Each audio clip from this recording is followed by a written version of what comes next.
Seriously.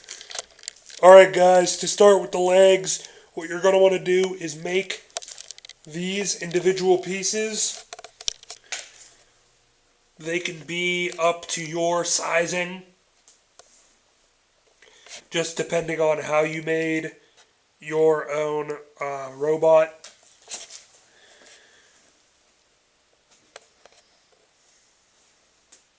And I labeled them accordingly so they all match up and I don't forget where anything goes.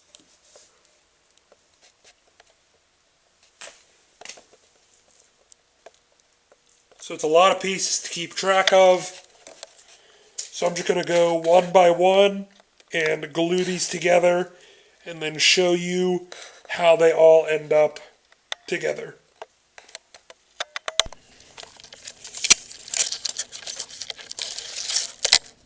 And then guys, from those pieces, you glue them together and then you'd get these three pieces.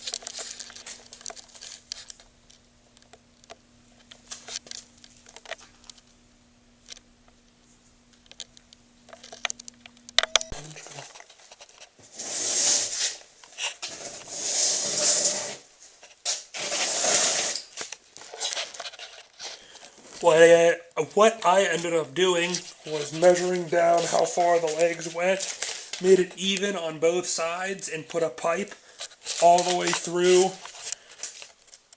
on the body.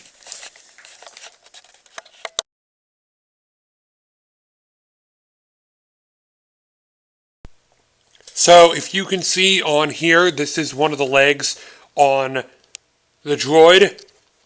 I sanded all the edges that look like this down to as flush as possible, because when this looks all flush like this, you can put either some kind of putty, quick seal, any kind of putty-ish material over top of this and then sand it a little more and it will actually kind of hide the seam. So you have to make basically every seam look something like this. So basically this seam, you have to get all this gunk and all that glue out of there and try to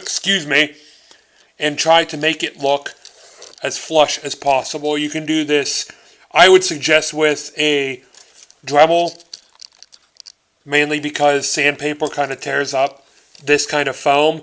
So I'm using a Dremel and I'm just going to go along all these edges. Take your time because like on this leg right here, there was a lot of tricky edges, but I think the leg is probably the trickiest part. The body should be easier, so just still take your time.